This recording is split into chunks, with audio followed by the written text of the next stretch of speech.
Have you ever made a snap judgment that just felt right, but turned out to be completely, totally wrong? Of course you have. It happens to all of us. Well, it turns out our minds are full of these hidden glitches, predictable, kind of counterintuitive errors that we make every single day. Understanding them is the first step to thinking smarter. So let's start with a really strange medical mystery. All right, our first glitch comes from a pretty weird place, a medical study. Researchers were digging into the rates of kidney cancer across all 3,141 counties in the United States, and what they found was a pattern that was, well, it was bizarre. It didn't make any sense at first. So they started with a pretty simple question. If you look at all the counties with the absolute lowest rates of kidney cancer, what do they have in common? And right away, your mind starts searching for causes, doesn't it? You're probably thinking, okay, maybe it's a healthier lifestyle, clean country air, fresh food, something logical like that. And here's where it gets weird. The counties with the lowest cancer rates, they were mostly rural, sparsely populated, and typically in traditionally Republican states. And you think, okay, that kind of makes sense, right? Maybe it's that clean, simple country living. But, and this is the kicker, the counties with the absolute highest cancer rates had the exact same characteristics, the same rural, sparsely populated profile. So how can that be? The rural lifestyle can't be the cause of both the best and the worst outcomes, so what on earth is going on here? Well, the solution has absolutely nothing to do with lifestyle or diet or politics. It's a classic mental error. A trap our brain falls into again and again because of a simple statistical idea called the law of small numbers. The real clue, the one thing that explains everything, is that these counties have very small populations. See, our brains are story machines. We're desperate to find a cause and effect story to explain the world. But the real answer here is much simpler, and honestly, a lot less satisfying to our storytelling brain. The truth is, as the researchers said, merely statistical. To make this crystal clear, let's forget about cancer for a second and just think about marbles.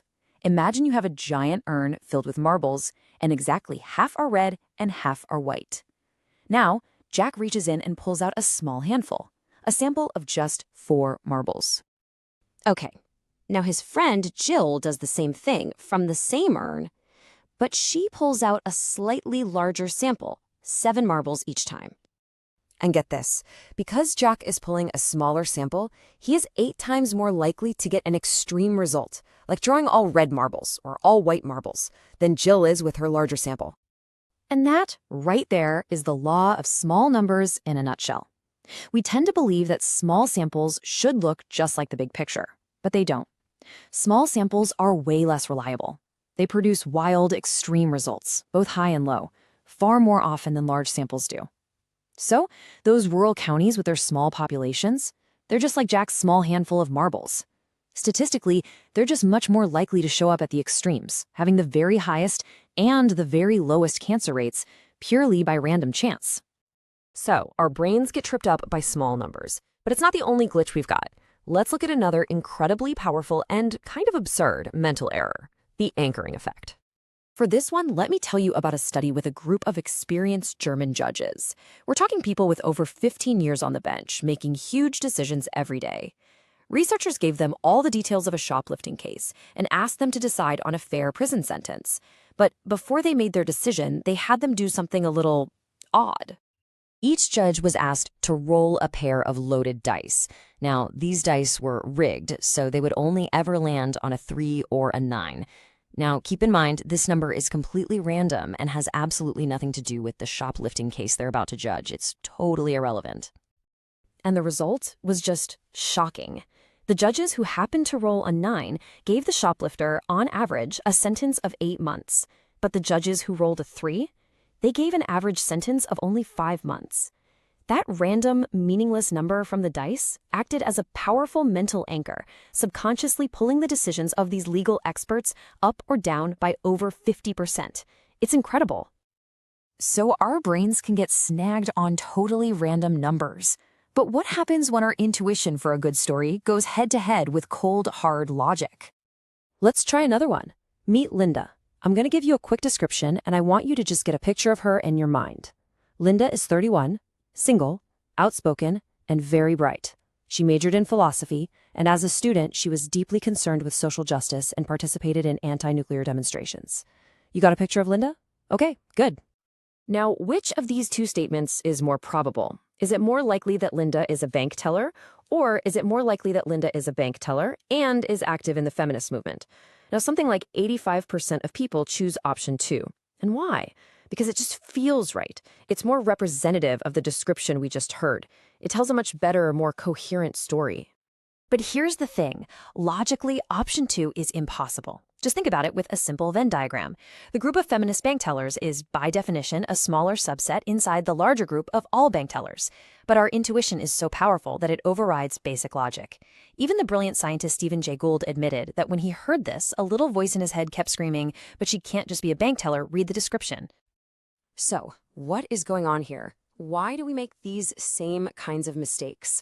The mystery of the counties, the dice-rolling judges, Linda's story, they all point to the same fundamental truth about the very structure of how our minds work.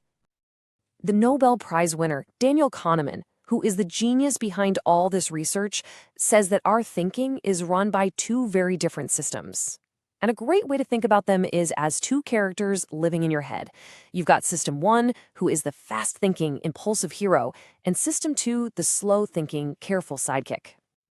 System 1 is your gut reaction. It's fast, it's automatic, it's emotional, and it absolutely loves a good story. It hears Linda's description and immediately jumps to a conclusion that fits. System 2, on the other hand, is your deliberate, logical mind. It's the part of you that can do math and statistics and check the work of System 1. But here's the problem. System 2 is lazy. It takes effort to use it, so most of the time it just kind of shrugs and accepts whatever story System 1 comes up with. All of these glitches we've been talking about happen in that gap, when System 1's quick, intuitive answer is wrong, and our lazy System 2 doesn't bother to step in and do the hard work of correcting it. Now, the point of all this is not to say that you should stop trusting your intuition. System 1 is amazing. We literally couldn't get through the day without it.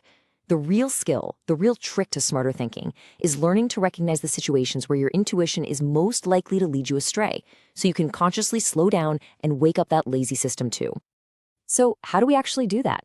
Well, here are 2 simple rules you can use for more disciplined thinking. First, whenever you're making a judgment, anchor it on a plausible base rate.